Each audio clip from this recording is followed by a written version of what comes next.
Okay guys, so the first thing that we want to do as we prepare our green bean casserole, our cheesy green bean casserole, we're going to go ahead and grab our cream of mushroom soup. Now guys, one thing that I want you to note is that this is, what I'm making is really a smaller version because I'm only preparing this for a couple of people. But I will link the directions and the recipe or the ingredients in the recipe down in the description box, and that way you'll have the full recipe and the full number of servings. And so the serving amount that I am preparing is just 3 servings, but what I'll link down in the description box will make 6 servings. So the first thing we're going to do is we have our cream of mushroom soup here. I have some green beans. Now I got the French style green beans. The person that I'm preparing them for prefers the French style, but you can get the regularly cut green beans. That'll be fine. Now I've already drained the fluid off. I'm going to go ahead and just dump that in.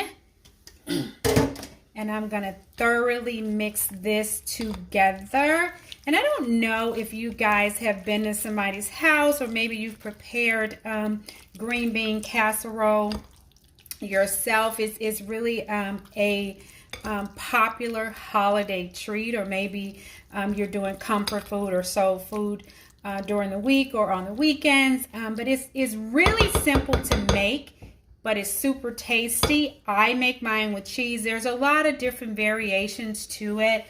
I've seen recipes that did not require cheese, but I'm a cheese kind of girl, and so we're going to do cheese in this.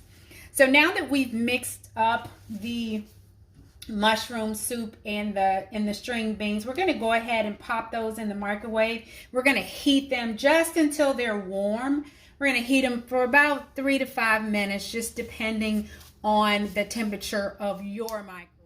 Okay, so now that we've warmed our cream of mushroom soup along with our canned green beans, the next thing that we're going to do is we have our cheese, and I have sharp cheddar cheese, but you can use whatever cheese you like to use, but this is sharp cheddar. So what we're going to do is we're going to mix half of this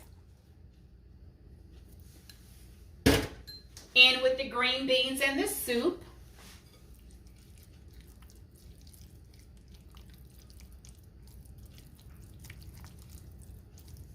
And you guessed it, we're going to pop this right back in the microwave for a couple of minutes just so we can get that cheese melted.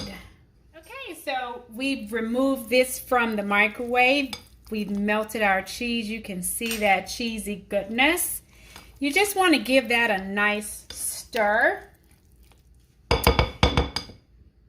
And guys, believe it or not, we are almost finished with this recipe. This is one of those side dishes that is really tasty, but it is super simple and very quick to make. So the next thing that we're going to do, we're going to just layer on our remaining cheese. Can't go wrong with cheese. And, we're going to throw our French onion, our fried onions on top. We're going to pop that baby in the oven. Now hopefully you've already heated up your oven. It should be preheated to 350 degrees. We're going to bake this just until the rest of the cheese is melted and these fried onions start to brown. We'll pull it out of the oven. We'll let it cool down a little bit and we'll be ready to eat. So this is fresh out of the oven. I'm going to let it cool for my liking, and then we'll be ready to eat. So I'm going to go ahead and just move some of the onions over just so you can see what we have. Doesn't that look good? It smells amazing. And so guys, this is just a quick side dish. The holidays are coming up. Happy Thanksgiving, or happy early Thanksgiving to each and every one of you. And so this is something that you can prepare for your family. Maybe if you guys are doing some kind of socially distancing responsible get together, this will be something that you can bring for the party or for the dinner. So until the next time I see you, again, happy holidays. Thank you for watching. Thank you for subscribing, liking, commenting, sharing. I'll see you in my next video.